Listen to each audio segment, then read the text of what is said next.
Monday night, and her client won the deal, so we're about to do a deal together. Awesome. I love when that I just happens. want a deal, 7 offers, but we didn't do due diligence. We did right to inspect, so that's why we won. I love that. That's Okay. good to know. Are you here? I'm here. Okay. Hello. Let me turn it. Hello, Zoom then. Okay. Here we go. Now how do I know? Hello. Oh my gosh, people in real life. I know, right? Real life people are Hi, joining Ebony. us. Hi, Zoomland. I can't see who's out there. I see bodies. I see a John, and there's Michael. I'm here with your wife. I was gonna say why Michael. There's your Michael. Hi guys. I'm just checking in to see who's out there. I love it. Okay, do I have my pens? I do. Okay, great. Michelle, you're live on Facebook as well. Oh, cool. I'm live on Facebook. This is so bizarre. I have 1, 2, 3, 4, 5, 6 bodies, 7 bodies in person, and then people in Facebook land and Zoom land. So it'll be interesting to try to roll my eyes from people to people. Okay, today's class is about calling for sale by owners. And I would love for Melody to put next time in the title, "It's Not What You Think," because a lot of people expect to come and just hear about scripts for sale by owners. And it's way more than that. This is my personal experience. Take it all with a grain of salt, apply it to your life. Not all of it will work for you, but there should be some nuggets here that you could apply that will give you success. I'll start off by giving you a little bit of background about myself. I've had my license going on 3 years in March. The first 2 years, I was a professional student at Keller Williams. That's what I like to say, because I did not have a single closing. I was at all the classes. You know, I got up, got dressed, but I was taking the classes and doing some of the motions, but not intensely enough. That's what in hindsight, I realize now. And a lot of that was because of mindset, where my mindset was. I kind of equate it to, for those of us that, you know, want to work out and want to look more buff or toned or thinner, if you go to the gym once a week and then you don't go for like 3 weeks and then you go for twice in a week, you're really not going to get the results you're looking for. It has to be intense and saturated. And once I took my real estate business and made it a business, that's when I saw results. I think it can often be discouraging to see so many people around you walking into the business and like, oh, I've been in the business 6 weeks and I have a closing, or I've only been in the business a year and I've closed 12 deals, and I took this class and I just did what they said and I, you know, closed 6 properties. And the truth is, the vast majority of us don't have those types of results. And I feel like it's discouraging because then so many of us make it about 6 months, and when we don't have a deal, we quit. And I could have done that. I definitely had a lot of money invested in it 2 years in. I'd sent out a lot of postcards, bought a lot of clothes, you know, paid a lot of money for headshots and whatnot. What I knew, though, is that if I didn't make it in this, I was going to have to go back and work at the mall. And I'm a mom of 3 kids under the age of 11, and I knew that lifestyle wasn't going to work for me. And I also knew my age, I'm not going to be able to stand up and own a mall and manage stores anymore. So I stuck with it, and it finally paid off. So if you're struggling right now, you know, stick with it, have grit, and I'll give you some techniques that show you how to saturate yourself into real estate, so you're not just doing little activities here and there and then going, well, I tried that and nothing happened. You know, I sent postcards and spent $600 and nothing happened, so I guess I'll go back to cleaning the house and doing whatever. Sometimes we set ourselves up for failure. Don't you agree? Yes, you do. So I was first at the Sandy Springs Keller Williams office, and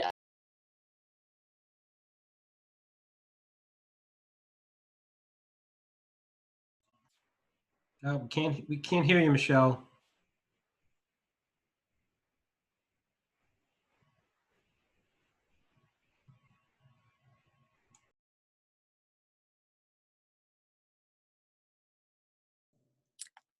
Hey, Michelle, the Zoom's on mute. Hold on, I'll go get her. Hold on. Thanks. I was on mute this whole time. Oh, no. That's No, fantastic. only for like the last minute. Well, we heard you. Okay, is it okay? Yes. They're gonna get to hear this story twice It's because fine. it's part of the story. Can you all hear me now? Yes. Thumbs up? Yep. Okay. It's that's Lucy's fault, by the way. Okay. All right, so I'm gonna start over because this part's important, all right? Bear with me. I've been in the business 3 years, starting in March. The first 2 years, I was a professional Keller Williams student, meaning that I came to all the classes, I did all the activities, but I never had a closing. And what I found was that I was not doing all of the actions. I was trying some of them and then settling, resting for 3 weeks. And I equate it to people who want to work out, who want to look stronger, more toned, or want to be thinner, but they go to the gym on Tuesday and they go on Friday, and then the next Monday they're like, well, I haven't lost any weight and I don't look more toned, so I'm not going to go again today. They just kind of do it sporadically and you don't see the results. And so what I learned the hard way was that you've got to really saturate yourself in this business and attack it. And that's when I saw results. What else did I say? Was that pretty much the gist of it? Yeah, that was the shorter version of it, that they got the long version. So my very first deal, I got my very first listing within 6 weeks of getting my license, and it was for $1.8 million. Yep, it pretty much, I made a phone call and they were like, sure, come list us. And so I felt pretty dope about that. I felt like, okay, this is going to be easy for me. Like, I'm just going to call my friends and people are going to list with me. And I had the highest listing in the office and I didn't know what I was doing. I never should have taken that listing in hindsight. I ended up firing them 3 months later. There was a lot of tears on my part. And there was a lot of screaming on my part as well. And then I was kind of burned after that. I had to do the real work. So I started at the Sandy Springs Keller Williams office. Was super excited about being there because I was a stay-at-home mom for 7 years. I have an 11-year-old, an 8-year-old, and a 6-year-old currently. At the time, they were much younger. And I was excited about leaving Roswell every day and going to Sandy Springs and getting dressed up and, getting back into my vibe that I was in before I was a stay-at-home mom. But I soon learned that I was having a good time and I was spending a lot of money, but I wasn't making any money. And I came back from mega camp one year and I thought, I've got to get closer to my sphere, closer to my kids' school so that I can do both. Because there were many days where I was like, I don't feel like driving all the way down there, or days that I needed to drive all the way down there that felt like agony. So I called this Roswell office and I said, hey, do you have any offices with a window? That was my criteria. Do you have any offices with a window? Because at Keller Williams First Atlanta, they have over 600 agents and the wait list for an office with a window was about 9 years. Yeah. And I even went around and asked every single person that had an office with a window if they'd be, because there were like a bunch of them weren't even using their office, but they just wanted it and they didn't want to give it up. So Bill was here at the time and he said, yeah, we do, come on down. Well, I came and I checked out the vibe and I just knew immediately I needed to be here instead of there. I would never leave Keller Williams. I always joke that the only way I'll leave Keller Williams is in a pine box wearing my Keller Williams hat and my Keller Williams t-shirt. So, if you don't feel like maybe you're in the right place, know that, Keller Williams is still where it's at, but I felt like a little fish in a big pond there and I needed more one-on-one guidance. So you definitely get that here. So I came to this office and I learned about productivity coaching, something I didn't even know existed when I was at the other office. And I signed up for productivity coaching because I was like, what do I have to lose? It doesn't cost anything. Like, if I don't make money, they don't make money. And it's going to allow me to show up every single day because you had to be in here every day at 9. Not all productivity coaching is like that. Of course, now with COVID, it's who knows what it is. But that really changed the trajectory. Showing up every day, treating it like a business, getting dressed, putting on your clothes. This is even harder right now for us to do, but it's so imperative to, this is your job. I think Gene Reavers said recently, if most of us worked if we are our own boss, and if most of us were an employee of ourselves, we would have fired ourselves already, right? Because we don't show up on time. Trevu. So anyway, I got started in productivity coaching, and I had to do a lot of things that made me really uncomfortable. And one of those was calling people. In the 2 years, I had not called anybody. I thought I was already bothering people by sending them postcards and mentioning to them at parties and Cub Scout meetings and at the pool that I was a realtor. I thought I had bothered them enough. You know, mentioning it once is bothering them, you know, and I'm a high I, so, you know, that means I'll sell myself pretty quickly, but I thought that one time was enough. And boy, is that wrong. No. You got to remind them all the time.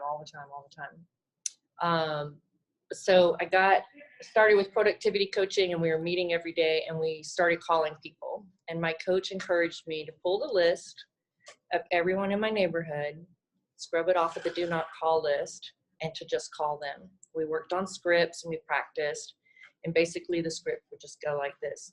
Hey, this is Michelle Slater. I'm with Keller Williams Realty in Roswell, and I'm one of your neighbors in Martin's Landing. How are you doing? Most people will be like, what?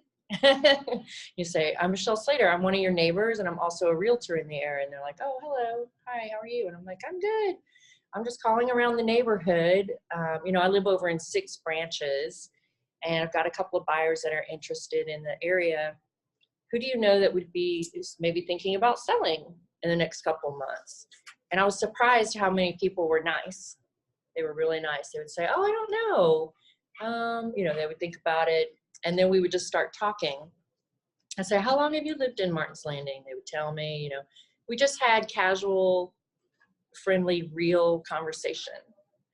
And I would take notes, and then I would dump them into my database, and then I would follow up with a thank you card, handwritten thank you card on stationery that has my face and the name realtor on it. Super cheap to do, did it through Vistaprint. And then I take it a step further, and I use green envelopes, something I learned from a book I'll tell you about. But to not use plain colored envelopes, have yourself set apart and use a color. Color represents something exciting, maybe a birthday card or an invitation. The white envelope represents something negative, like a bill or a summons. So using color paper makes a difference. So I would have to say, when it comes to calling FSBOs, why I'm saying that this class isn't about like, okay, let's call FSBOs and I'm going to tell you some scripts. It is a process. It is a process that you have to go through. And sometimes you just got to rip the Band-Aid off and just pick up the phone and start calling them. But I'm suggesting that you start conditioning yourself to do things that you're uncomfortable with, because we have a tendency to call a for sale by owner and have a bad experience right off the bat because we're not conditioned. And then we don't ever want to call another for sale by owner again.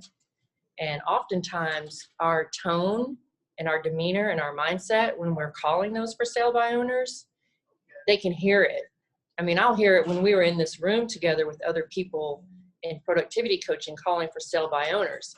I could tell immediately, like, oh, they're about to get cussed out, because they just had a weakness about them, or a, you know, almost like a confused, like, oh God, don't hang up on me, don't cuss me. Well, that you just make yourself vulnerable to that, and people who are not having a good day or who are ticked off are going to kind of prey on that and take advantage of it. That's what I've seen happen. And if you can call with the mindset of like, hey, I'm your buddy, I'm your neighbor, I'm your friend, I'm your neighborhood realtor, how can I help you? And you have that confidence about you, it's way easier to do.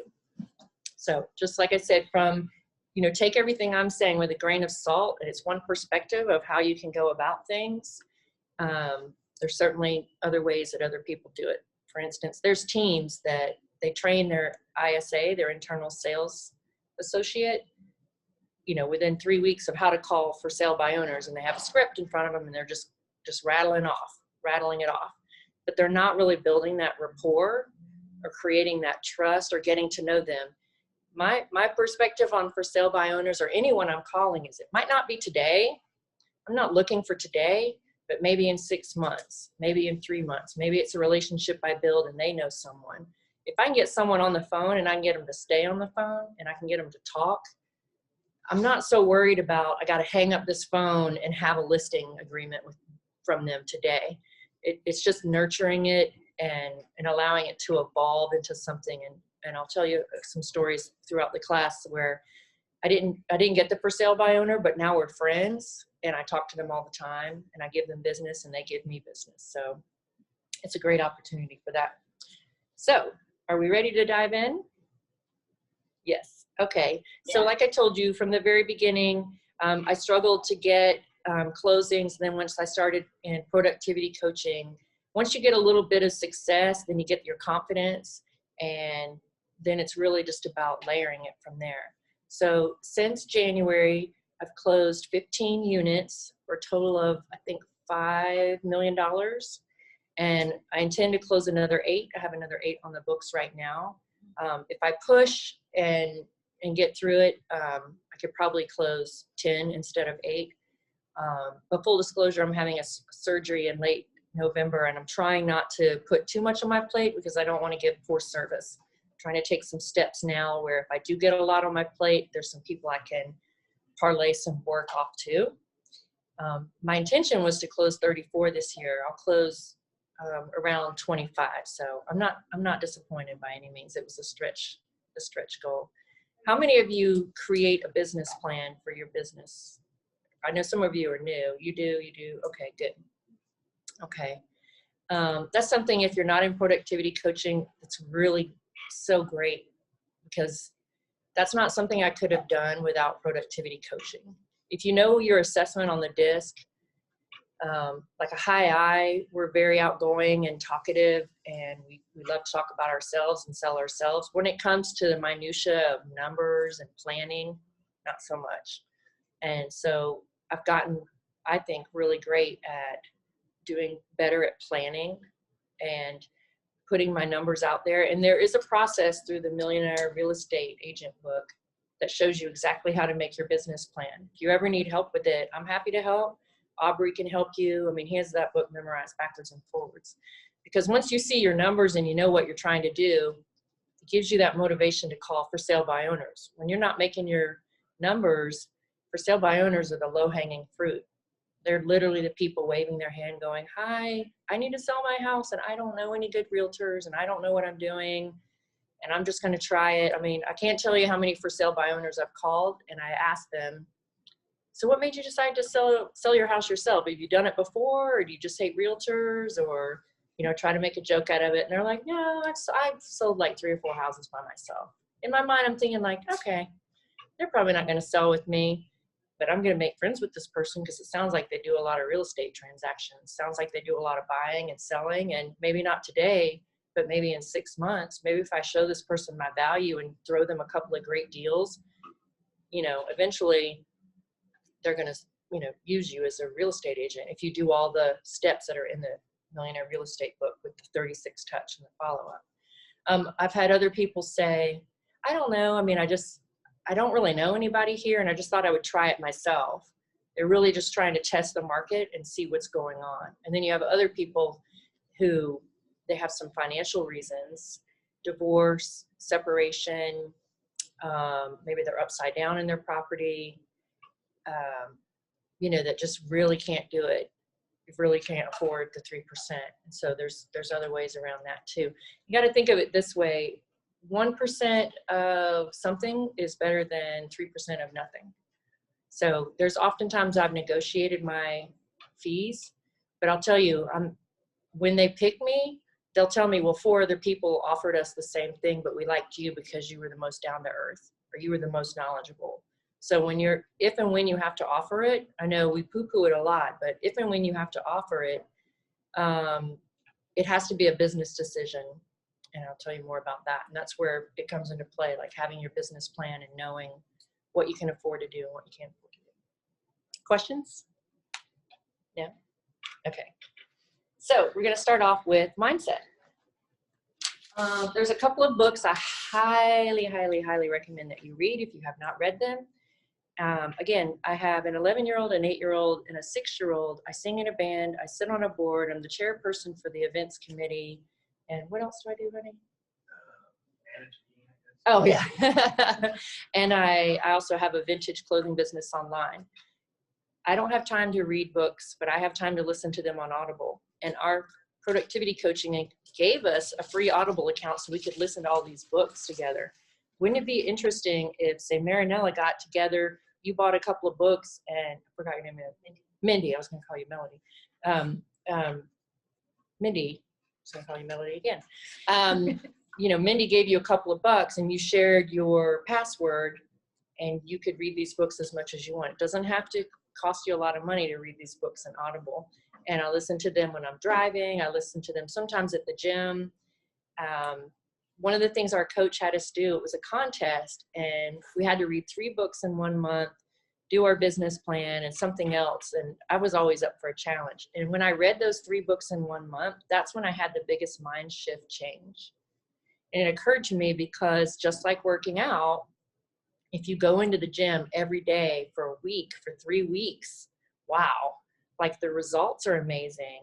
And the habit that you create is amazing. And like the mindset shift is amazing because it's like just hanging out with Gary Keller all day, like listening to The One Thing in your ears, or The Power of Positive Thinking, or Think and Grow Rich. So I encourage you, I heard this all the time. Oh, we need to read Think and Grow Rich. You need to read MREA. Well, I took a year to read MREA.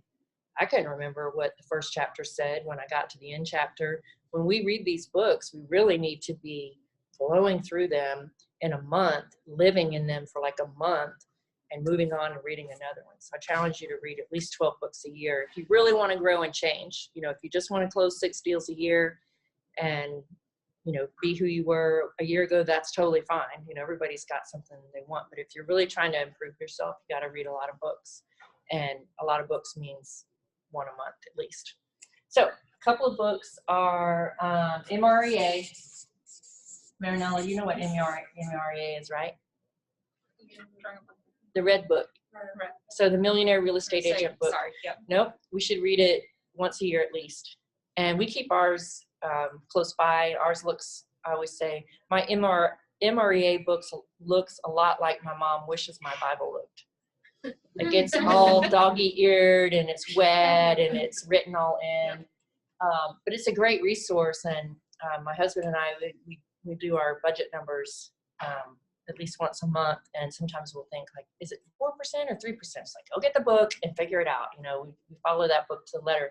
And why not? What other business can you create where they just say, and here's the book, and you just follow it, and you'll have a successful Etsy business. Here's the book, and you'll have a successful sandwich shop. Nobody.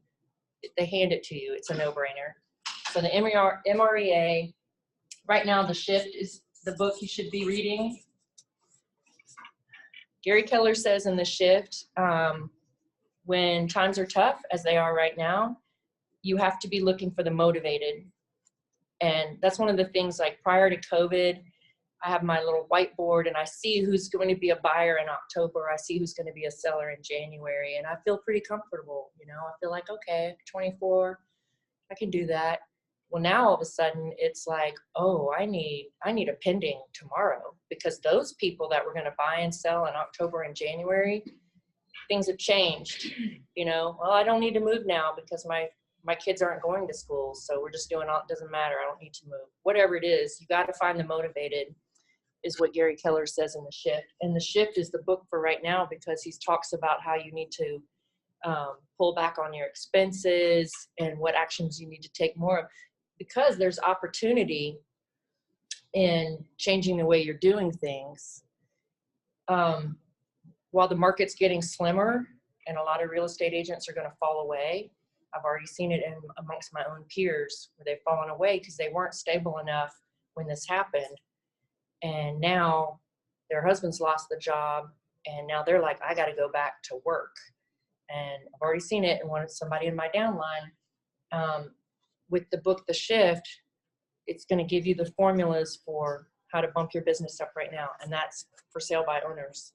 And that's why I started calling for sale by owners back in June. My coach said, you don't have any pendings. ooh, that was eye-opening because I'm always thinking about listings and buyers. I'm good. I have a lot of listings coming. I have a lot of buyers coming. But when we looked at the numbers, he's like, what do you have pending this month? And it's like, nothing. And it's October 15th. Or it's like, if you don't have something pending by October 15th, you don't have a closing for October. So you already know that's a month. Just scratch it off the list. You didn't close something. So the shift's going to give you the tools to tell you what you need to do now and where you need to pull back now. And that's for sale by owners. And so I started calling them immediately. And, you know, right away I picked one up, closed it, you know, 20 days later, I have, you know, $7,000, pick up another one. Oh, boom, close it.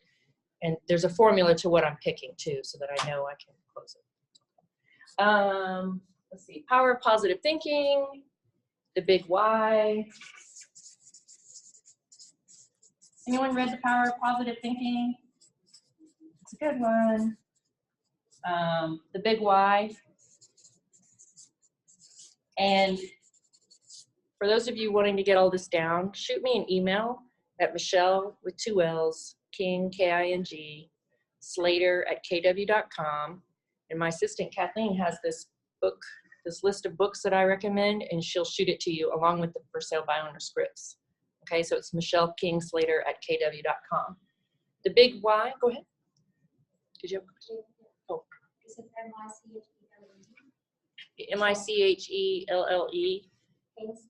King, At KW.com. King Slater, S-L-A-T-E-R, Oh, Kings.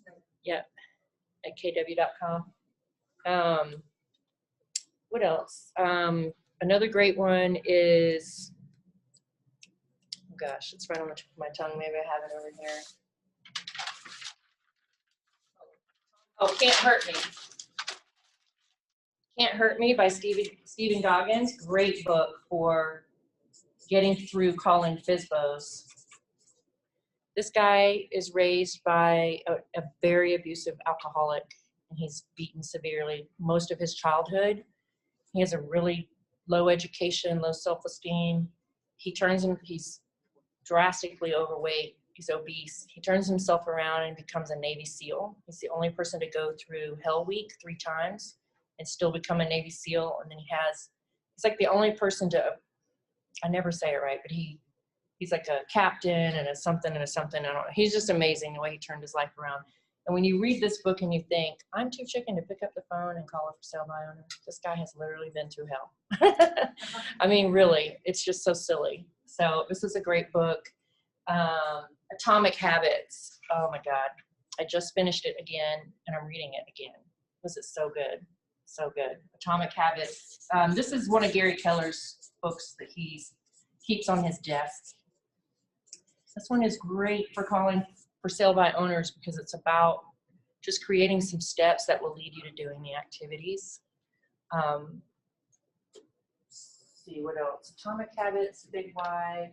I can't remember the name of this book. Michael Mayer's book. Somebody out there know the book, Michael Mayer? I can't remember it now. Shoot. I'll look it up. Jackie, do you mind looking it up? Are you working? Michael Mayer's book. And it's M-A-H-E-R. I forget what it's called. It's basically about creating a sphere of influence around you, but it's a really exceptional book. That's just a few. When it comes to classes, in order to get your mindset right, in order to be able to call FSBOs, you've got to take the 6 personal perspectives. It's a Gary Keller class. It has nothing to do with real estate. Gary put it together to help people who were suddenly having success inside of Keller Williams be able to deal with success.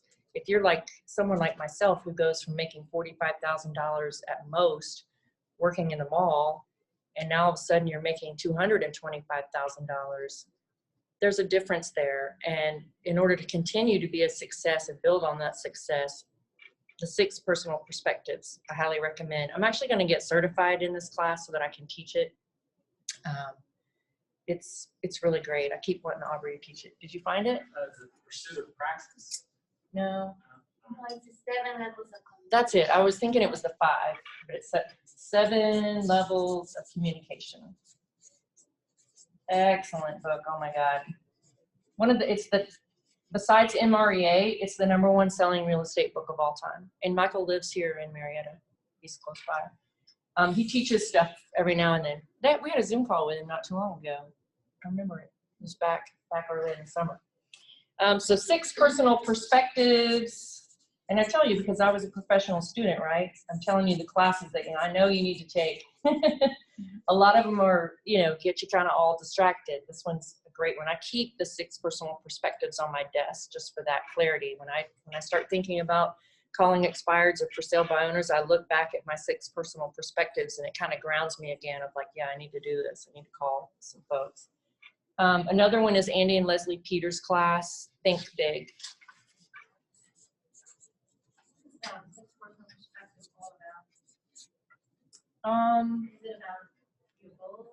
It's about how to live your life. One of them is not to have limiting beliefs, focus on the 80-20. Yeah, it's almost like a mission statement for your life. If you just follow these 6 principles, you'll have a pretty aligned life. Yeah, it's a one thing. Yep, The One Thing is another great book, especially along with Atomic Habits, The One Thing.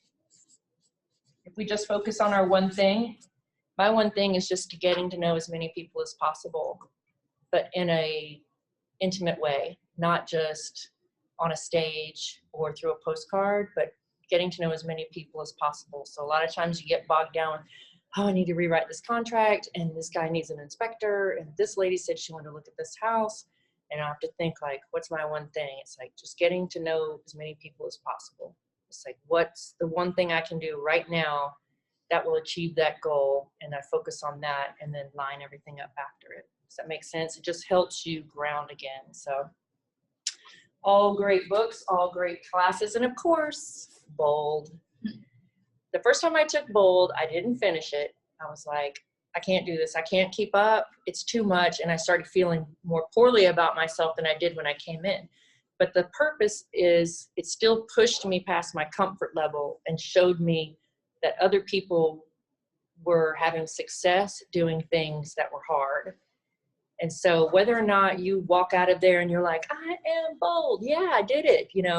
Is not the point. It's just push yourself, try something, take what you can from it, and move on. The second time I took Bold was when they had Bold 2.0. So the mentality was a lot different, and it really aligned more with what I had been doing, which is sending Facebook messages, texting people, posting, commenting on their posts. And that changed the trajectory of my business, obviously, because my one thing was to get to know as many people as possible. So I highly recommend $100 right now for Bold, because it's normally like $800. $79 actually. Oh God, it's $79, and I think they'll reimburse you when you take it. So it's really a no-brainer. If you go in and you're not able to do the 100 calls a week and all this thing. Don't beat yourself up about it. Just go in there and learn and listen and be around other people that are like-minded. That's the It's least you can different do. online though. It's not the raw that it is. Yeah, it's calmed down a little bit. Yeah. So and then of course with COVID, we're having to do everything online. And then Mega Camp. Oh my gosh, Mega Camp and Family Reunion. I'm praying we get to go back in person this year to Family Reunion. It's expensive, I will say that. But once I went, there was no way I was not ever going to go again. To get to see Gary Keller speak live in person on stage and see his energy and his passion and his body language, right? Because I think we see famous people all the time, and it's like, okay, that's put on, that's their persona, that's who they have to be. But then when you see them in person, it's easier to tell if they're full of it or not. And when you see him in person and his energy, it gives me chills. It makes me want to cry, like when I see him, because his one person has made all of these franchises and companies and people, because he really is that passionate and intelligent about real estate. So I highly recommend going to those, because they give you guts when it comes time to call for sale by owners. Questions, thoughts? So how long have you been doing this? I started my 3rd year in March. Wow. Yeah. Are you still in productivity coaching? No, now I'm in MAPS coaching, which is through Keller Williams. So now I have like a mega agent that coaches me. Yeah, I started doing that in April. I highly recommend to coach. My husband will tell you that changed my business. I think it's funny that we don't realize that we still need a parent guiding us what to do. That's kind of what it is, but we really do. It's hard to be an independent contractor.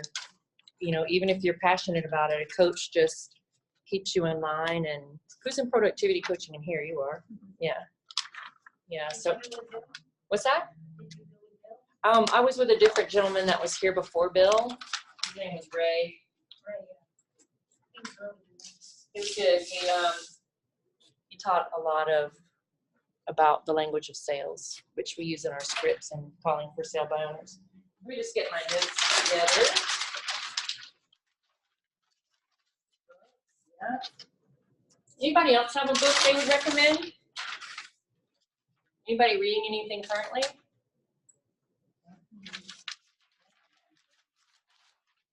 Are you reading anything, Jack? That's my husband over there. It's where I can. How long have you been married? I don't know. 10 years? No. 13? I don't know. I think I've gotten worse employee of the year every year. It's true. It's not easy to do. It's hard to work for. Yep. Okay, so let's get down to some for sale by owner talk. How much time do I have? Yeah. First things first, you got to be organized. If you're going to call for sale by owners, you have to be organized. And if you don't have a paper calendar, this is a Keller Williams thing. I bucked it for years. I was just like, oh my gosh, Gary, how old are you? That's why he wants us to use a paper calendar, because he's just older. You know, I'll just use Google Calendar. And then finally, I said, I was struggling still with my schedule, keeping myself straight. And I thought, you know what? If Gary Keller says use a paper calendar, then by God, you better use a paper calendar. And now, this is like if I don't have this with me, I freak out. Like, I don't know where I'm supposed to be. I don't know what I'm supposed to do. And so my preference is to have a paper calendar that looks like this. So each day is a full tab. You see, it's a full tab. And you always use pencil. This is a Gary Keller thing. I mean, he lives by paper calendar. Everything still goes in my Google Calendar. My husband and I have a Google Calendar where, like, this kid needs to go to Taekwondo, or I need to go to the office and teach a class. That goes in my Google Calendar. But things like write 5 thank you cards today is not in my Google Calendar. It's on my paper calendar. And so you can see that every day at 10 a.m. on my calendar, every day, it's written all the way through. Look at the market. I look at the market. I look at the Roswell market, 30076 and 75. You find your place. If you want to do the whole state, whatever is your thing. I just found for me that sticking close to home, I felt like I could really be an expert if I just stayed close to Roswell. And so I look at the market. You're not going to be able to get on the phone and call it for sale by owner if you don't know the market. Because they're going to be getting 30 other calls, and you better be the one that knows what's going on, because I guarantee you they know what's going on. They absolutely know what's going on. Everybody has access to Zillow. In fact, they have more information, because they're going to tell you, oh yeah, I know, my neighbor, he sold that house for $430, but he really got offered $450, but then an inspection, it had a huge water leak in the basement, and that's why I only got $430, but he'd have gotten $450. And oh, that guy, he had to sell it quickly because his wife left him and he didn't have any money. Like, they're going to know way more than you do, so you better know at least as much. So I look at the market every day. I look at what's come on the market. I look at, I do that. And so if you don't know how to do it, you go into FMLS and you just put in like 0-2, and it'll show you everything that's come on the market and those zip codes in the last 2 days. And I go out of that, and I look at what's pending. Then I go out of that, I look at coming soon. Then I look at closings. When I first started doing this, I didn't know what I was looking at. My coach suggested that I do it, so I did it. Over time, 2 weeks or so, you start to see like, oh, this is Edenwild. This neighborhood is selling really quickly or really high. Yep. So are you doing, I know you look at the market once and then you start doing 2 days every 2 at it? No, I look at it every single morning at I don't 10. know what I'm saying. That Once, like today, I looked at market, Mhm. and then starting tomorrow, I just do 0 to 1. Is that what I'm Yep. doing? Mm-hmm. So are you doing that for pendings and? Yep. Closings too? Yep, for pendings and closing too. So are you making notes on that zip code? No, I really, because I'm so centric to where I'm working, I can remember everything I'm doing. I mean, if it's specific, like I'm working with an Eden Wild listing right now, so I'll write things down, but I'll also you can click the buttons and pull a sheet and do a quick cloud CMA that I'll send to my clients often. Instead of recording it, I just send the information right on to whoever I need it to go to. Yep. That's only if you're working for Eden Wild. Right. But if you're looking in general, what's your advice? Like, what is what you're calling? So you're calling like Dawson or Fern area. Right. The 5 or 6 people. So you're just basically looking at the market. Yeah, when I call for sale by owners, I personally right now, I'm only calling 7675. I'm only calling Roswell. Unless there's not a lot coming on, I might reach out, but I'm never picking up that phone unless I know about that area, that subdivision, that neighborhood, everything. And same with open houses. I don't know if you've noticed lately when I put on Facebook who I want to do my open houses, I got burned a couple times, and I realized that's my own fault because I'm not setting a standard of when you come to my open house, when you do my open house for me, you better know what other houses in the neighborhood are on the market, what their price is, how long they've been on the market, what's recently closed. Because the clients the people walking in the door do know, because we looked at that house 2 weeks ago, it was open, and we went in there and we looked at it, and you don't need them to tell you about it. You need to know what's going on. So now with my open houses, I'm saying, you can do my open house, but you need to know these 6 or 7 things, and I'm going to quiz you, because they just, You have to know the neighborhood you're going to. yeah, for sure. And it helps you. I mean, it helps you because now you have something to talk about with these folks, instead of just standing there. Here's the kitchen. Here's the, like you have something to talk about. So let's get back to this. So on my calendar every day, I look at the market, and then at 11 a.m., I used to call FSBOs. And I can be honest, though, I would look down and I'd think, oh God, I don't want to do that. I don't want to do that.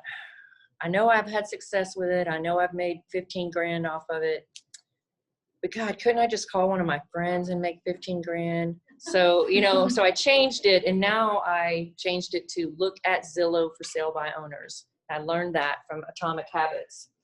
In Atomic Habits, it says, set yourself up for success. If you're struggling getting to the gym, put your gym shoes out by the door. Or you're struggling getting yourself to the gym, when you get up in the morning, put your gym clothes on. You might not make it to the gym. If you're struggling getting to the gym, put your gym clothes on and drive to the gym and sit there in the car for 3 minutes and turn around and go back home, and do it every single day. Because eventually you're going to be like, well, this is stupid. I'm driving all the way here. I'm in my gym clothes. I should probably just go in and work out. At least you're going to get yourself in the habit of getting in your gym clothes, driving to the gym, and doing the work. So that's why I changed it to, I got to look at for sale by owners, because you know what happens is I look and I'm like, what? Why isn't this house selling? Why is this for sale by owner been on the market for 18 days? This place is gorgeous. They should be sold already. I know the average days on market for this neighborhood is 4 because I study the market every morning. What's going on? Now I can't not call them. I got to call them. I got to call them and find out, like, help me. My house is still on the market 18 days. I don't know what I'm doing, and I can go in with that mindset of helping them. Is that the mindset you're referring to? Yeah. On the text messaging? Yep. So, so that's on there. And then I put, set an appointment by noon. And then every day from 1 to 3, I work on the business. So from 9 to 11, I focus on lead generating, which is looking at listings or looking at the market, because oftentimes something came on the market and I know I have a buyer. Let me call that buyer and say, did you see what came on the market? And I can make calls. And then from 1 to 3, I work on the business, which is I need to order more signs. I need to go get some stamps. I need to whatever that is. And then from 3 to 5, I look at properties or I show properties. When you get on the phone with a for sale by owner and they say, yeah, I mean, I don't know why I haven't gotten an offer. I'd love for you to come look at it. Your answer isn't, I can come right now. Are you available now? I'll come right now. That's not a good answer. Your answer is, well, I'd love to take a look at it. I tell you what, I look at properties every day between 3 and 5. Would 4 o'clock work today for you, or would 4 o'clock tomorrow be better? And, you know, just be quiet. Don't try to make it easy for them. Well, it really would be better if you'd come at 10 o'clock, you know, tomorrow morning. Yeah, in the mornings, I work on calling my clients and helping my buyers find properties and helping my sellers. So I can't do it then. You know, I always look at properties from 3 to 5 every day. That comes from BOLD, because in BOLD, we say you teach people how to treat you. And starting off from the get-go, this for sale by owner thinks you work for them, and it's not that way. They work for you. You know what I mean? You're not at their beck and call. You're not going to just show up any old time. You don't want to, you know what I mean? It's just like dating. You know, some guy calls you Friday at 6 o'clock and says, what are you doing tonight? You want to go out to dinner? Yes, I'll be ready in 5 minutes. Come pick me up. I mean, that's not how I got you, is it? No. It's like the one person I made work for it and it paid off. He's like, what's that? Are you asking properties to find all the for sale by owners that you don't have them? I just dedicate that time on my schedule. It's not that I'll always go and see something, but I know that whatever comes up, that's when I look at properties. It's from 3 to 5. If I have buyers that call me and say, hey, something just came on the market and we really want to go see it. And I say, great. I'm available every day from 3 to 5. What works for you? 3:30 or 4 o'clock today? It's not, well, when do you want to go? When do you want to go see it? That's really all you manage time. So that's the struggle I'm having. Yeah. I was recently working with an agent on the other side, and we were trying to get a deal done. And she's like, I'm sorry, it's been crazy. I showed 17 houses this morning, and I've got to run do this. And I was like, 17 houses? Why? Why are you showing 17? Who's running who? Like, they're running her. She's just a door opener. Yeah, no, it's, and you have to take over your clients, because you're really doing them a disservice when you let them see 17 houses a day. They can't remember what they saw. They're exhausted. They're tired. It's overwhelming. I mean, I would never show more than 5 houses, probably to one client for one deal. Like, I can't think of a time I've really ever shown more than 7 houses. If you're showing more than that, you're not doing your job right. You're not finding out what they really want and need, because that's just too confusing. Let's get back to this.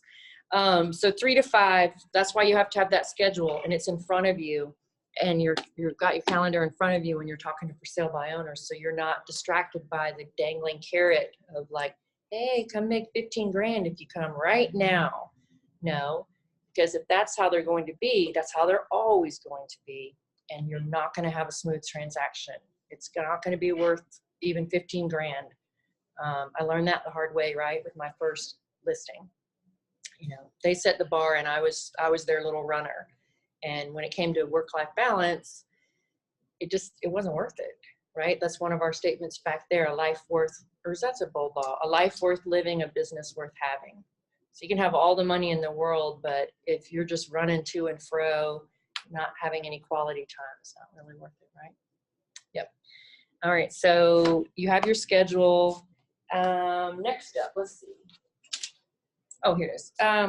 When you're calling for sale by owners, we're coming from contribution. We're not trying to get the listing. Oh, we're not trying to get the listing. We're just coming from contribution. We're just having a conversation. I'm not trying to marry you.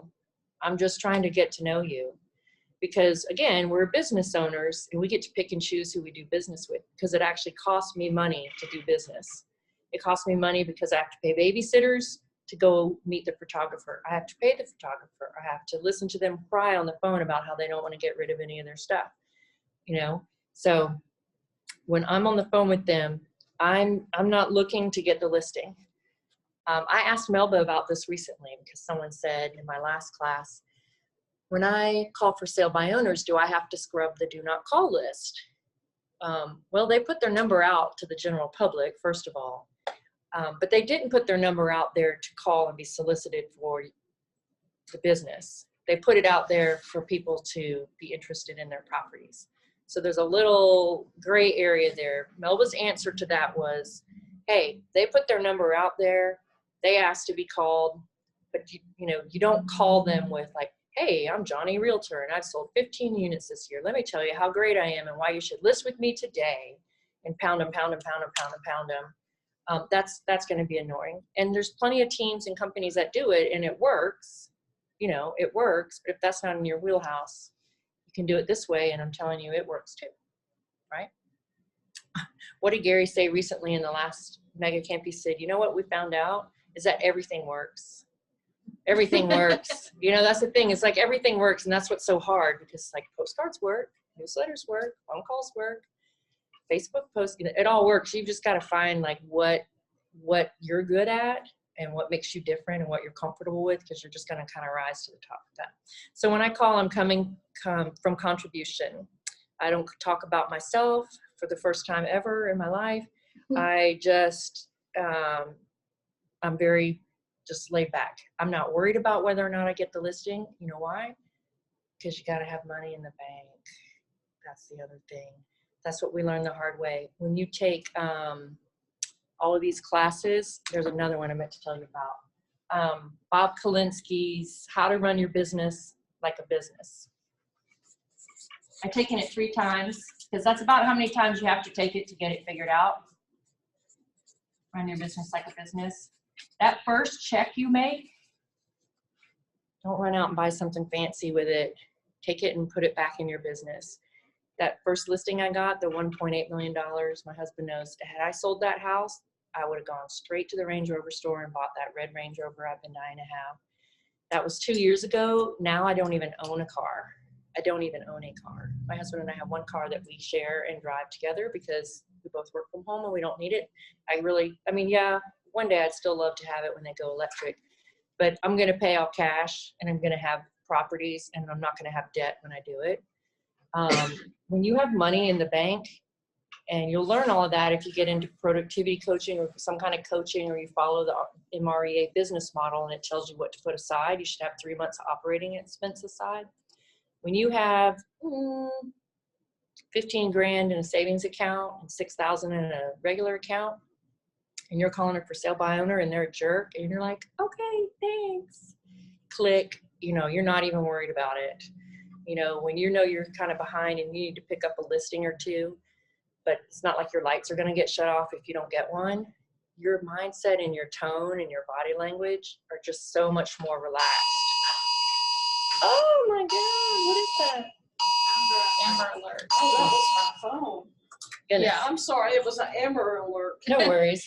Oh, I had turned it off. So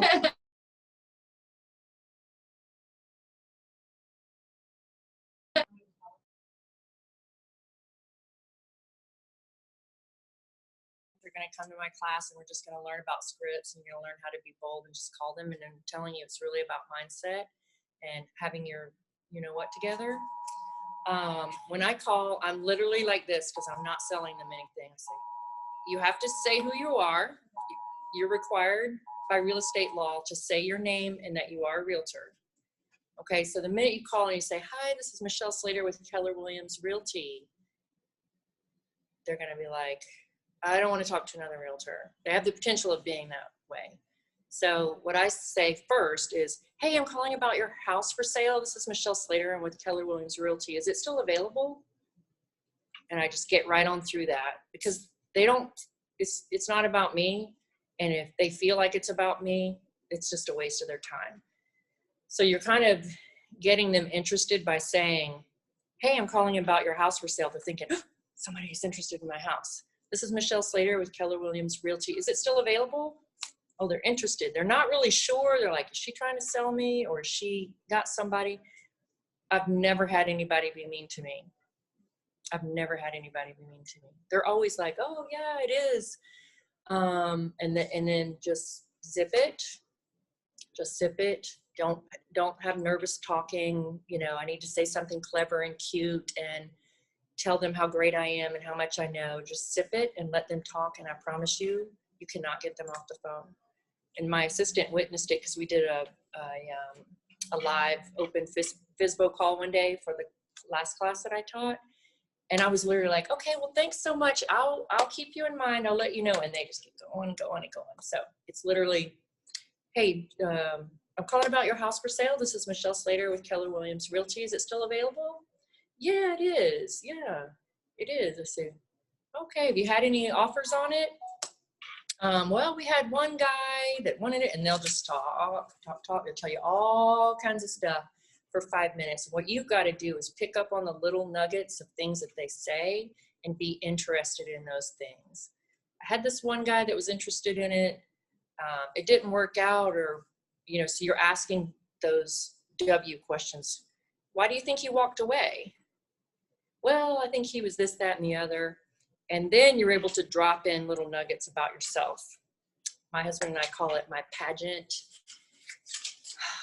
talk, because what I would have learned doing pageants was you have to know the things that are most appealing about you and know your stats.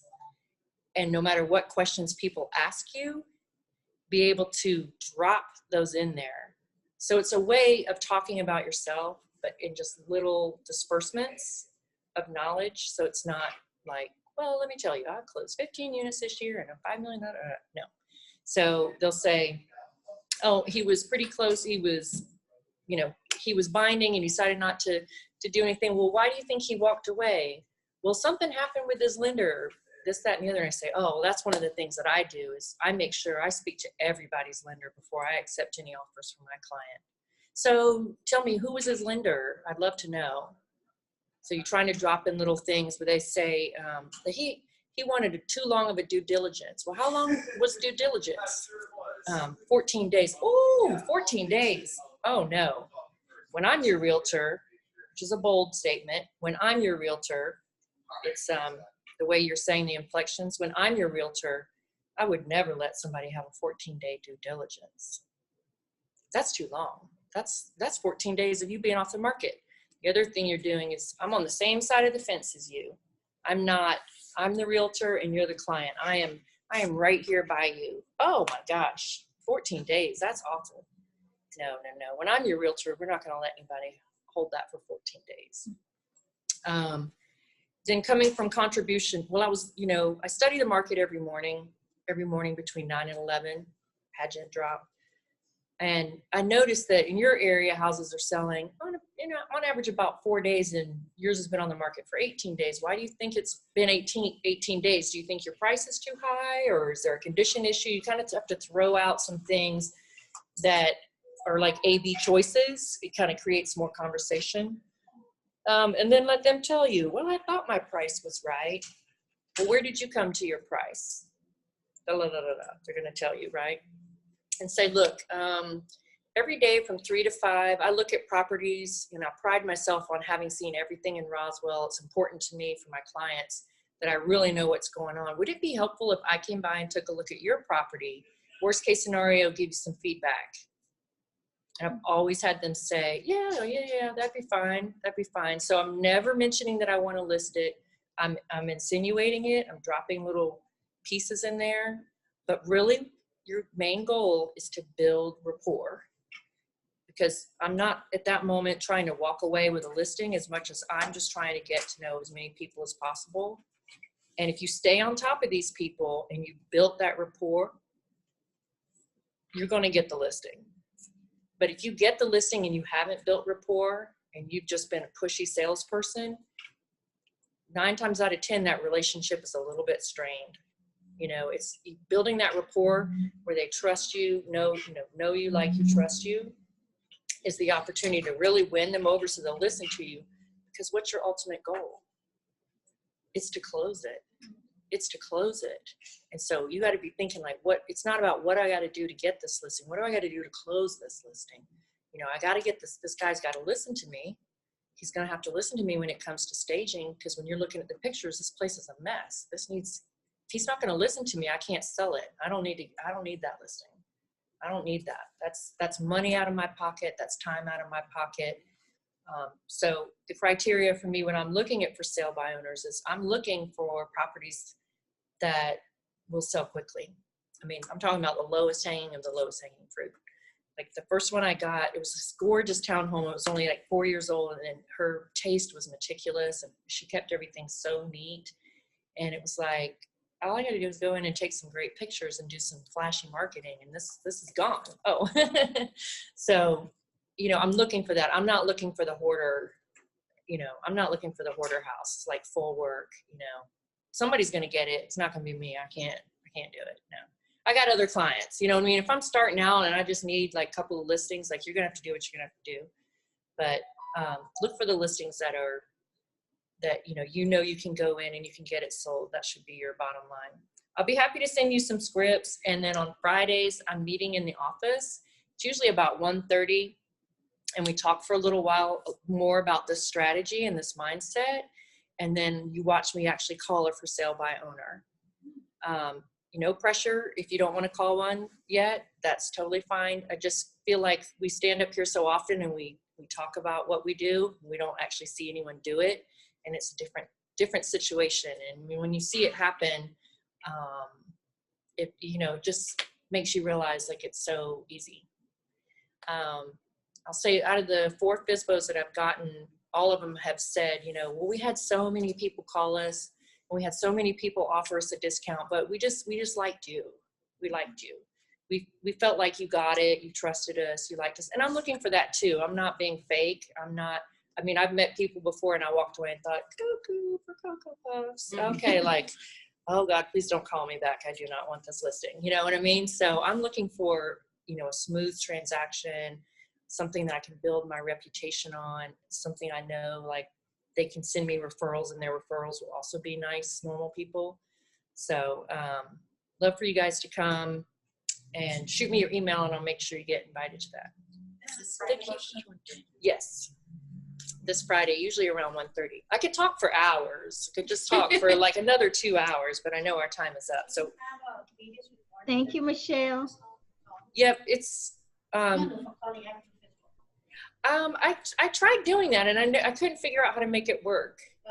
My husband, he's my tech guy and he's been so busy. So I was like, tech, come down here and help me. Because I would love to record them. I mean, I was on the phone one day with a FSBO for like 2 hours and I kept looking at my clock thinking, is this a good use of my time? But it was. We were just having a good rapport and the relationship I was trying to build is a long story, but that's fun. That's the kind of people you want to work with, the ones that you just vibe with and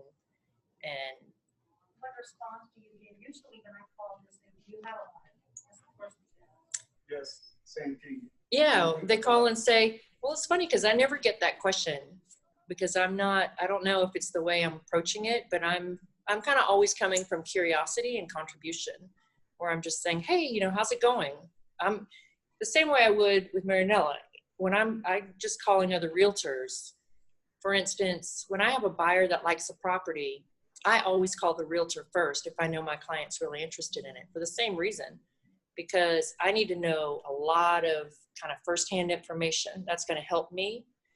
And I need to know if I can work with that realtor or not, or what I'm going to have to do to bring to the table to get this. Because I've seen a lot of realtors that I don't know a lot. I'm very new.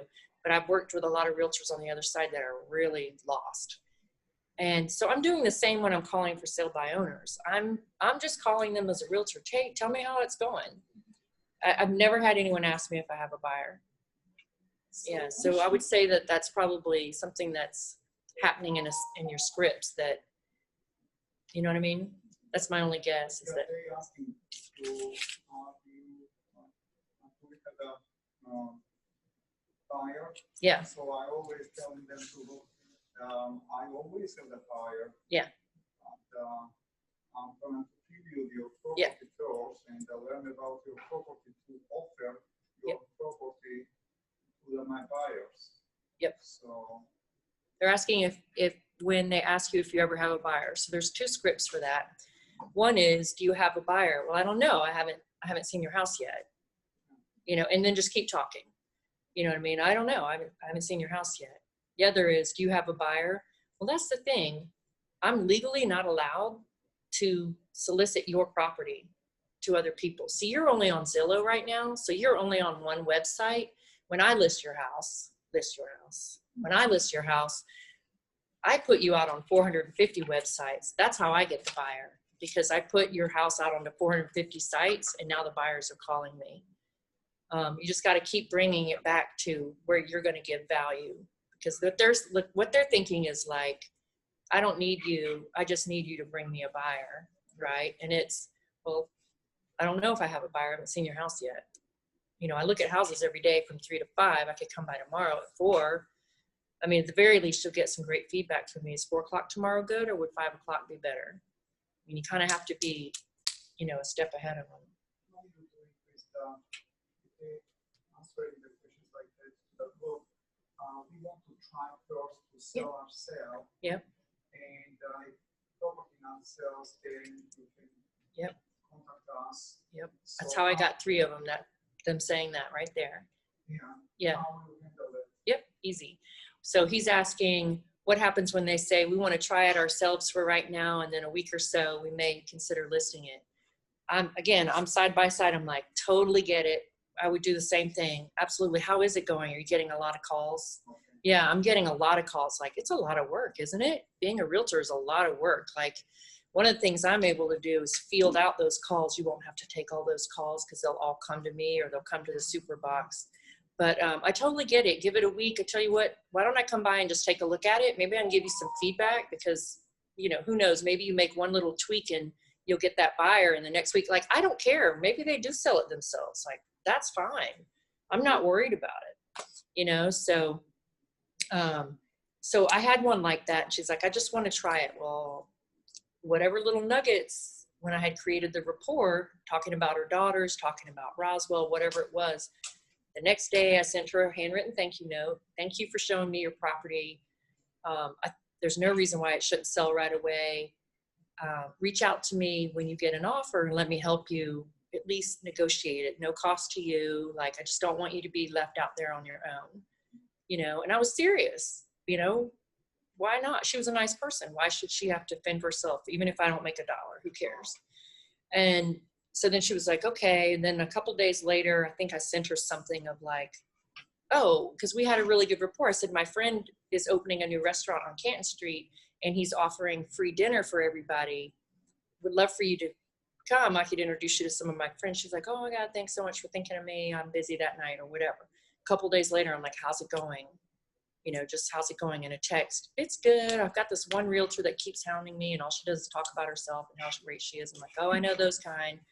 I know those kind a lot. And I'm like, well, what can I help you do? What can I help with? Do you want to give out my number? I said, why don't you do this? Why don't you change the number in Zillow to my number? And they can all call me. Because what's going to happen when all of her buyers call me? Yeah, I'm going to pick up a buyer. So again, I'm not worried about it. I'm not worried about the 3%, the 15 grand, because I have money in the bank. And, you know, put my number down, and that way they'll call me. I'll pick up a buyer. You know, I'm thinking I'll pick up a buyer, but yeah, go ahead. Thanks. What's that? Mm-hmm. Yeah, you can do that. Yeah, you can. Yeah. No, it's always about, I mean, I have it right here, come from contribution. As soon as I started doing that, and that comes from the 7 Levels of Communication book, Michael Mayer's book, about coming from contribution. And so a couple days went by, and I was like, well, she wasn't answering my texts as frequently as she had been in the past. And then out of nowhere, like 10 days later, I hadn't talked to her in about 4 days, and she called me and said, oh my God, girl, you got to come over here and list this house for me. I cannot take this other realtor one more minute. I'm just ready to be done with it and get it over with. I'm like, okay, let me come over and take a look and see what we need to do. We were off to the races, and we sold it in 3 days, and, you know, closed, and it was seamless, and that's all she wrote. The other one I had, I ended up calling her because my buyers were interested. My buyers made an offer, and then they fell apart. And anyway, I listed it, and the whole thing was a disaster, but now she does all this other stuff for me. Like, she knows a lot of people, so I made her a relationship out of it. You know what I mean? I didn't win that situation, but I turned it around, and now we have this relationship. So, what's your conversation like once you actually get into, when they say, okay, you can come, you know, look at my property? So do you look like, how do you kind of open and close when you're there and you got the appointment? She's asking, how did I close them once I'm meeting them in person and or talking to them on the phone? One of the biggest, best words you can use in real estate is next. You should never hang up the phone with somebody until you've said next. Even these for sale by owners, you say, okay, well, Bob, it sounds like you're going to give it another 10 days. Here's what I want to do next.